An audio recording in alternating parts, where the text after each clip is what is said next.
Hello, and welcome to another edition of the Office Hours podcast. I'm Cisco Cotto, one of the professors in the Pastoral Studies Department at Moody Bible Institute. My guests today are Klavs Vadonis, one of the students here at Moody. Klavs, good to have you back. Good to be here. And also Dr. David Papendorf. He's one of the professors of theology here at Moody Bible Institute. So grateful for your ministry here on campus and for spending some time with us here. Yeah, glad to be here. Thanks for the invitation. We are talking about the discipline of church. Do we have to go to church? Why do we go to church? What do we get out of church? Something that I think in history would have not even really been a discussion, and yet nowadays it is. David, one of the things that I guess we'll start with, some people will say, well, I have a personal relationship with Jesus. Isn't that enough? I'm connected to Jesus. And there's people who feel like they can disconnect from the church because they are connected to Christ. What do you make of someone saying, oh, I have a relationship with Jesus? Yeah, at the risk of being like a fist shaker or something like that, it's a very modern 21st century sensibility, which makes sense from the way that we talk about Christianity in our evangelical spaces. Personal relationship is a good thing to emphasize. And devotion in that personal relationship is a good thing to emphasize. Often gets overemphasized, though, to your point, at the maybe cost of missing out on time together. I think some of this comes from, even Kent Hughes points this out in his chapter, from a consumer or, performance-based church setting where you go and you watch and you see rather than being involved. Even as you listen and hear. So, it's a definite modern thing. And to your point earlier, Christians throughout history, this was not something on their radar. Church was something that was, in some cases, compulsory, in other cases, just a part of the fabric of your life and a non-negotiable thing. Now let's talk more about something you said, the sort of performance aspect of church. It is taken, in many circles, not everyone does this, of course, but it's taken on this idea of we invite you, we get you here, there's no discomfort. I say this as a longtime pastor. There's no discomfort from the time you hit the parking lot to the time you get in your seat. Yeah. You watch what's going on. You participate in the sense that maybe you sing, maybe you do the turn and greet, with your neighbor. Yeah, you listen. Sure. But then you head right back to the parking lot, maybe after grabbing a cup of coffee, Yeah. And there's a feeling in which we, as pastors, sometimes are afraid of bringing up, hey, we have to. We're all a part of this. We all have to do this for fear that maybe those people will leave and our church won't grow. And is there a way that needs to be tweaked? Is there a mindset shift? I mean, it's because we're seeing, I think, in our discussion here, the problem with it. Yeah, I think a tweak is a good way to put it. I mean, overhaul is too challenging of a thing to do, and we want to be sensitive to context too. Like larger churches are more likely than not going to have different challenges in bringing people in. That's just a nature of the reality. I think smaller churches likewise have different sorts of, problems, and we don't want to extend exactly how church goes in the United States into other places as well. So tweaking, I think, starts with context, and tweaking starts with, I think, the posture of the ministers. Is everyone included? And not just the sort of cheesy welcome in, I'm going to read announcements and lean on someone to be a part of all of these different programs, but cultivate in the way that you can a sense of community and invitation in all of the things that you do. Maybe one way, if I could be so bold and controversial, is here it comes. Are you ready? Maybe when we pray, we don't need a scene change on the platform, right? Like it's okay to see people leaving and getting up there, right? Not everything needs to be so produced. And that's just maybe a small. But I thought that's what the prayer was about, the scene. That's what it seems like. That's the clue to the worship team. Now you guys come up because I'm praying. Yeah, I don't want to throw too many darts, but I would say that there's something to even just the way that doesn't seem abnormal. Maybe that's a disconnected thought, but worth mentioning. Yeah, as Dr. Cotto said, it's really easy to just go to church, sit in the back, be disengaged, and maybe grab a coffee and then leave. What are young men missing out on if they're just doing that? How can a young man get most of his church experience?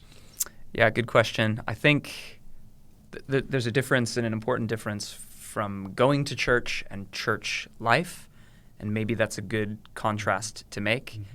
Being a part of the life of the church means doing more than just going at a certain time, and that doesn't necessarily even mean being a part of lots of programs. I think sometimes our answer to being involved in church life is go to a bunch of stuff and do a bunch of stuff, or go to a bunch of meetings or something like that. And I think what's missed by this context can be being involved in church life. Maybe I don't have a perfect solution to it other than to say, as best as possibly can be the case, spend time with people who are not in your social groups, maybe even in your age groups as well. The consumer side of things can segment people in a particular way, and maybe age group exclusive ministries.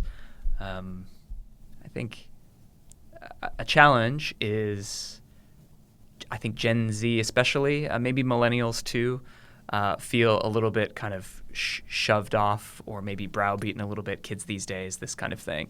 And so there's a lack of maybe willingness to engage because of those areas of discomfort or generational warfare or whatever. But in individual contexts, as can be the case, be involved in church life. Spend time outside of church with people at church, and just mix it up and do small things.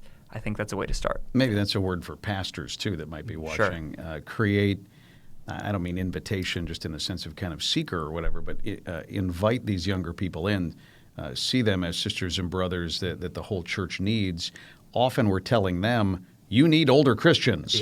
Without telling the older Christians, you need the younger Christians too. And you need to be doing stuff while the older people are the ones who are doing everything, right? So I think there's some reciprocal invitation that needs to take place there. And I would say too, there's lots of stuff to do, and maybe doing isn't always the answer, but that could be a step in the right direction. Doing versus being. I mean, that's a Pete Scazzero line. You know, Right. we feel like we have these activities. Sometimes it's just being in others' presence, being with them, being an ear for them sometimes. And maybe being observant of the things that are going on around, and going and asking, like, can I help with this particular thing? Or if you maybe see a similar group of people sitting in a particular place, go sit by them, move around. I know we're creatures of habit, but maybe try to sit in different clumps or something like that. Let's talk about how hard it is, okay? Because if you're going to be an active member of a church body, if you're going to be engaged, whatever term you want to use, it is costly. It takes time. Yeah. You have to be others focused. And maybe that's one of the reasons why people say, I don't have time. I'm not willing to give that up for these people, even if I like these people. Yeah, I think that's certainly part of it. Maybe there's an obstacle, too, of what do I have that can help? Everyone feels like they're too busy and doesn't have any time, but somehow we actually do have lots of time. So some of it might just be being humble and recognizing that you do have more time than you think. Again, not to browbeat anyone, but it's a challenge in particular. And I think, to your point earlier, just to chase down that thought, I think it starts from a pastoral messaging and a pastoral sensibility. Lots of people in evangelical churches in the United States don't know or spend very much time at all with the minister or the person who preaches. This person is kind of the person who says the stuff that's the most important, and maybe I shake their hand and say thanks afterwards, but maybe there's a distance of availability, and even if there's a large church and it's hard to say hi to everyone, I think there's a posture that you can cultivate as a minister to invite people in, and maybe especially young people. Approachability. Yeah. What would you say to a young man who feels as though going to church for him is like a chore? He's been going there constantly, but the discipline isn't like turning into a habit, and he might even feel like guilty because he's not feeling like it should be feeling. So does his heart attitude have to change towards church, or more discipline, or what would you say to young men? Yeah, maybe just to capture your thought, young men who go and they're going as a chore rather than feeling some sort of connectedness or something like that. I think a bad response would be find somewhere else. Now, in some cases, it might be good to find and cultivate a community that fits for you, certainly theologically, but also in a community setting. And this is maybe especially true for people in different cultures or come from different cultures than the United States in particular. Like, you shouldn't have to integrate into lasers and fog evangelical churches necessarily. But I would say the sort of investment can be an investment of listening and ears to hear, hands open to receive. I think because of the way that church services can sometimes be programmed and have lots of transitions, sometimes it seems like a series of events rather than moments to listen and cultivate. So maybe find a moment that is particularly attractive or winsome or moving and invest. Read about that, learn about that. Go ask the pastor, why do you do this thing, the reason why? Or what is the reason why you do this thing, and help me understand that. Find a moment, even if it's just a moment, and maybe build from there. I can say personally, like, music isn't the thing that moves me in the way that it moves other people. And that doesn't mean that when I'm singing I am dismissive or disengaged. It just means that I need to know what it is that the Spirit does to move in me at church and lean in there. And maybe that's a start to discipline, being perceptive in those ways. Yeah, I totally agree with with what you're saying. It's like, I feel like it is the heart attitude that matters. I've been recently really transformed by just going to church with the attitude that I want to meet God there. And not just going to church on Sundays, but also being with people around me during the week, older generations whom I can learn from and stuff like that. So I agree with that. It's good.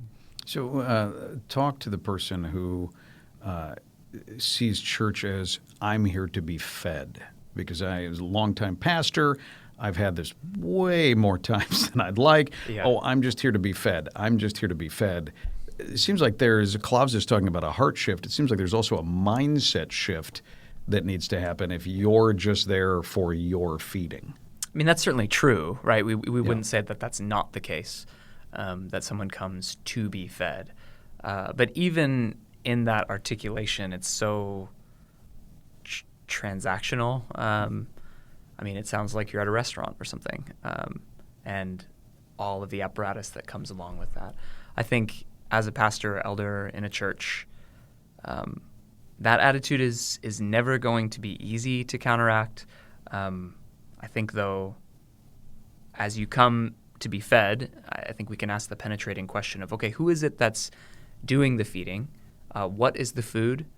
How does that work? Doesn't that take a lot more than, I don't know, extraordinarily gifted preacher and wonderful sound and video team like we have here, or maybe people who are comfortable in front of a microphone? I mean, once you penetrate that question a little bit, what does it mean to be fed, and what goes into feeding people? I think maybe you can draw out some maybe under the surface, maybe things that person would have noticed before, but you could drive at them a little bit in that respect. And also, how are you going to use that energy when you're being fed? Like, it has to be, you've been fed, and now for the rest of the week, who's going to feed you? You have to Sure. You have to act out those things. No. Be the church. I'm thinking in terms of the term church membership. We all have our hobby horses. Sure. Mine is membership. And the reason, not membership as a concept, membership as a term, because we think membership is, I pay you money and I get something. Yeah, right. It's Like Costco, Sam's Club, Country Club, Netflix, the gym, or whatever it is. We have these memberships. I pay you and I receive something. I prefer the term partnership. Paul uses that, sort of creating this, we're together in this. That's why I like the partnership language.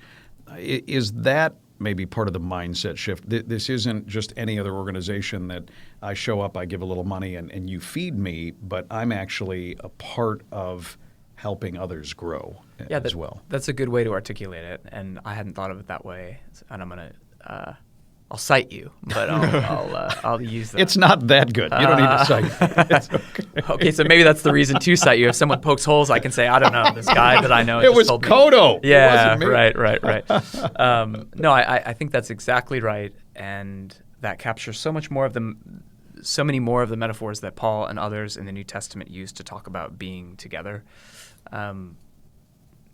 Membership. Maybe membership does communicate a certain seriousness and expectation. If you're a member of something, there's a commitment, there's a place you're meant to go.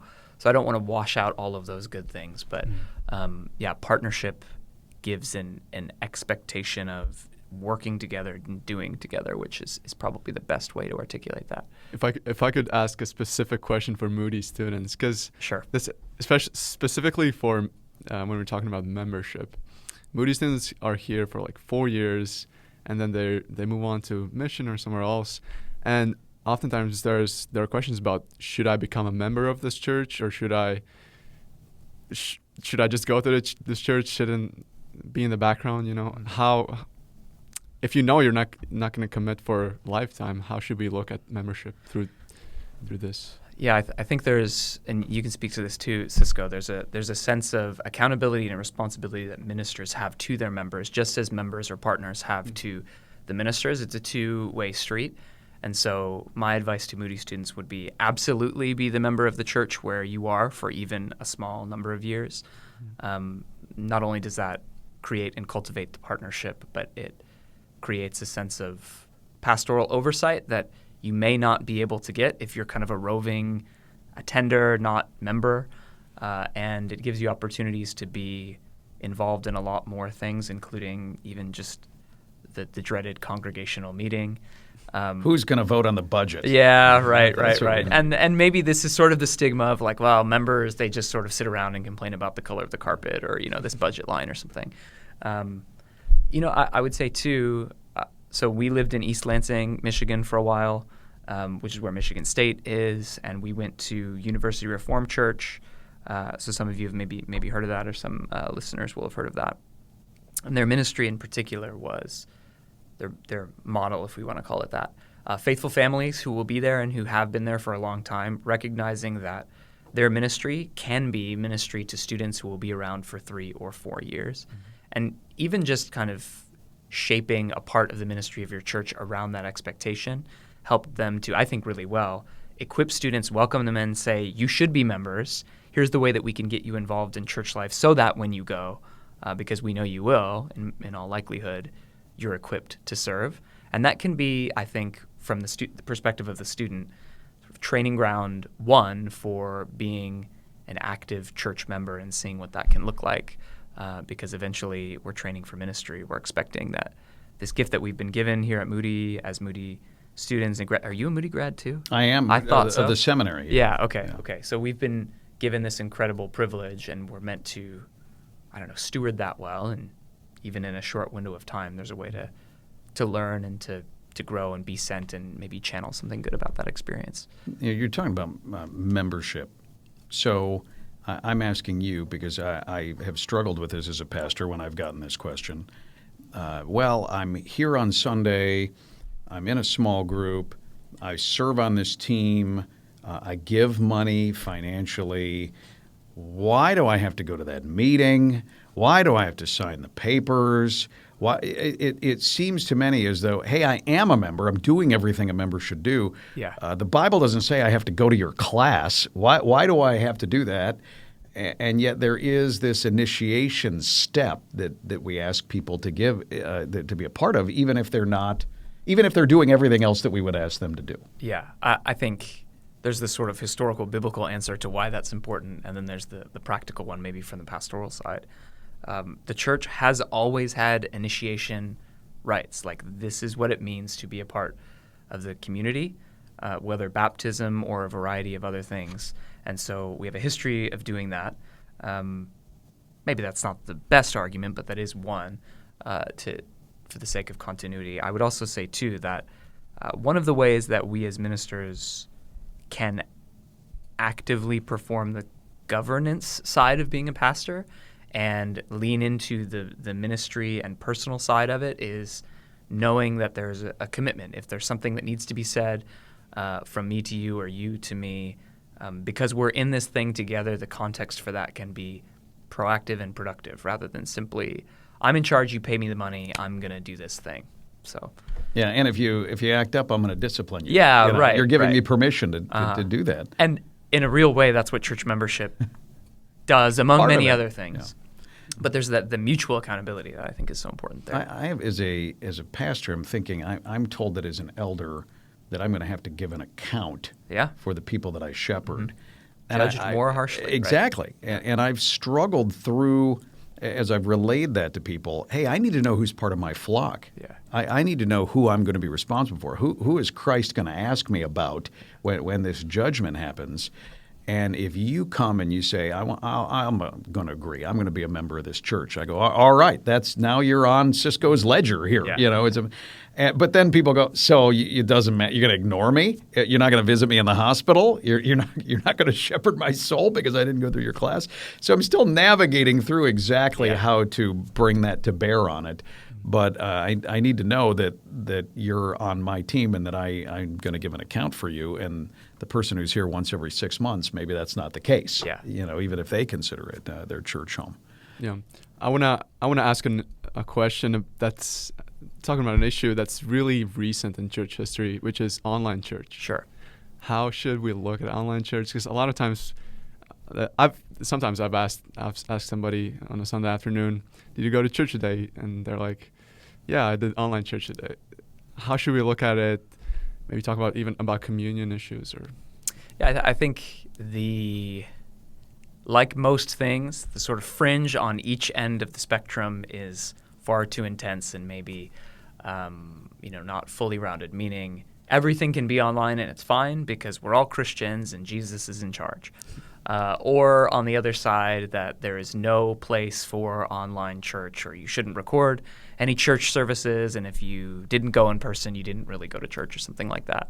I would imagine most people would agree with what I just said, sort of theoretically, but maybe not in the life of their church in particular. It's interesting, Hughes, we were talking a little bit before we started. Can we reveal that we talked before this started? Is that an okay No, thing? this is completely we off started the right cuff. when you looked at the Off camera. I've never even met you before. Right. I don't know, yeah. And look at how easy and smooth this is. That's good. We're pros. We were talking about how Hughes, his use of Hebrews 14, Hebrews 4 a little bit. We lamented a little bit about how Hebrews 10 isn't included there, the gathering of saints together. But I think it would be, I don't know, quite a bold and quite a historically novel thing to say that being a part or a member or, I don't know, a part of the Church of Christ is something that can be done physically apart from other people.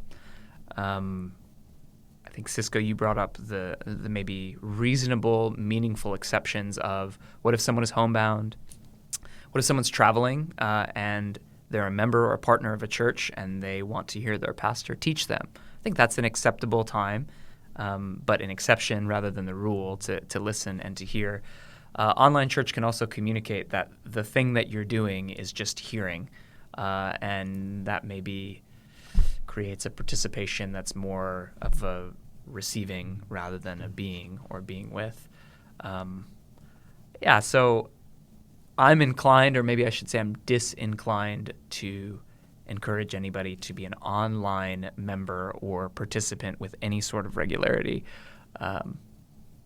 But this is a reality in our churches. And so we want to walk the way of Jesus and be kind and patient, but also hold people to account and maybe ask questions like you might of your friend. Mm-hmm. Do you often go online? How do you feel like that works out in the life of the church and your accountability to others? In what ways are you serving in that context? Those are probably leading questions, but are important ones, I think. COVID, though, I mean, think about it. Course, I mean, I could stay in my sweats. You know, there was bacon and eggs cooking in the kitchen. Oh, you're going that direction. I was smelling that. Yeah, I mean, I knew during this, hurry up, Pastor, come on, stop. I got bacon and eggs here and some toast cooking. There's a convenience factor to it which I think is what makes it the most attractive. Oh, come on! But it's everything else. It's BK, have it your way, right? It's I get to have it on my time, in my way, and I'm along with you. I'm not saying completely anti-online church service, but I do think that it begins to, in many people's minds, become just another option. Do I want to go to the 8:30 service, or the 9:30 service, or the online service? Yeah. Which one do I want to go to today? And you're missing out on that opportunity to selflessly be a part of the body and be giving to others when you're online all the time. So I like what you're saying. If you're homebound or if you're traveling or something, okay. Yeah. If you're traveling and you miss the sermon or whatever and you want to get caught up, but I'm just not liking the idea that it's just another service option, because it feels like that's going to get more and more attractive to people. Yeah, if there's a way, water will find that way. And I think, not to overly villainize online church, but I think people will flow in that direction. An interesting experience that we had. So my wife and I lived in Newcastle in the UK for a year, and we went to a really small church, maybe 120. Maybe that's not really small. I don't know. By American standards, Sure. I suppose. Sure.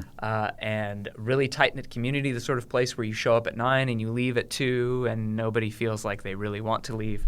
In the UK, there were much stricter sort of guidelines for COVID. And so what ended up happening is during COVID, a church near our church closed and gave their building to our church. And this church has like a 500-seat chapel. And so hundreds and hundreds more people started going to this church online. And so when everyone started meeting together, it was in this new place with like hundreds of new people. And this sort of opposite pastoral problem was, well, what happens when they all show up? And so it made the ministers think about turning this question on its head and like integrating people into the community. And for them, at least, both of them said this was a really invigorating sort of pastoral moment. And maybe to bring it back to a conversation, Klavs, that you mentioned earlier, the challenge in particular was getting young people to buy into not just showing up at this place, but being a part of the church life in the way that like we remember when everybody stayed from 9 to 2, because that's such a feature of their ministry. And some of it might also be a facilities question too. Like, in what sort of way do you communicate where people stay and where they go after church service? Is your building open? Is your building attuned to, or the place where you meet, tuned to allow people to stay around? Do you play the background music that's like on in the mall when it's about to close in 15 minutes? There's all these like subtle things that you can do to invite people in. And I don't know, maybe we need to be more attentive to that. Yeah, if you start, flickering the lights, yeah, right, something, they're right. they're going to leave. At the risk of being a little, controversial again, when there's a quick transition between the first service and the second service, that's a signal, right? People know that and hear that, and so again, that doesn't mean that that's inherently wrong, but it does mean that this will say something to your community about your community, and it's something to be mindful of. Yeah, we only have so many spots in the parking lot, David, so we got to get you out so that we can get the other people in, and we want to minister to them too. The parking ministers. That's right. To get you to file out and all. Now, the last service, if you come to the late one, all right, you can stay as long as you want. But, right. Those earlier ones, it's tough. And maybe also to your point, here in Chicago, for Moody students in particular, or young men broadly speaking, who are of college age or around that age who live in suburban or urban areas, many churches have 2 services. So I don't know, it might mean selecting the later one or going early to the early one and finding a way, which takes some buy-in, right? So final word of encouragement in a time when, as we close this episode, in a time when there are people who Saturday night actually say, am I going to church tomorrow? Or on Sunday morning, they wake up, they set their alarm, but they wake up and they go, am I going to church today? Just a word of encouragement. We know what we get. Okay, yes, we're fed by the Word. We're fed by this encounter with God. But there's also things that we give to others. Just a word of encouragement to that person who, week in and week out, they're on the fence about whether they're going to go and be a part of this thing. Yeah, I think my word of encouragement would echo something of what I heard before, that you use the word encounter, which I love. I think as preachers, we're meant to create an encounter. And I think as worshipers, we're meant to approach and expect and encounter. And so whether that's finding the thing that moves you most and leaning in, even in the moment of the service, or talking to ministers or people in your church about, hey, why do we do this thing the way that we do? Find a way to engage beyond just receiving and make that a part of what encourages you and moves you to go. Maybe that's not a perfect resolution or answer to your question, but I think an important one. We quibble a bit with the chapter, the discipline of the church. Don't be a hitchhiker. Don't just go along for the ride. But here's all the stuff that is a benefit. I mean, both of these things are true, so we don't want to over-exclusivize, I suppose. But, I don't know. Yeah. Maybe and you wanna add ultimately, some the Lord thoughts. says, don't neglect meeting together. Yeah. I mean, it is weird to think, not weird, it's just it's hard. At some point, as Christians, we do have to say there are times that we need to obey. Yeah. There are times that God has made these demands, and He's God, and we're the creatures. And yes, there's so much more to it, as we've been discussing here for a half hour. But there is a point where you have to be okay with God saying, "Don't do this" or "Do that," and the church is going a gift. along with it. We oftentimes right? forget the church is a gift. Right. Yeah. It is a That's good thing that God has given us. So And don't neglect receive it that way. Yeah. And it could take some reframing, too. I mean, human beings are always in community. Even if that community is online, dare we even shake here in our seats and suggest. But if you're choosing one community, if you're choosing for one or choosing against one, you're choosing for another. And that community might just be, I don't know, whatever it is you're reading online instead of going to church, or whatever it is you choose to do in order to participate in that community. And so there's no way that we're not going to, see or perceive or be a part of a community. So make church at least one of them, I think. At least one of them, Yeah. It's good stuff. Thank you so much, Klavs Vadonis. Appreciate having you here, It was a great episode. as well as Dr. David Papendorf. He's one of the professors of theology here at Moody Bible Institute. Really appreciate your insight. Yeah. Thanks for your time. And thank you so much for being here on the Office Hours podcast. We'll see you back here again soon.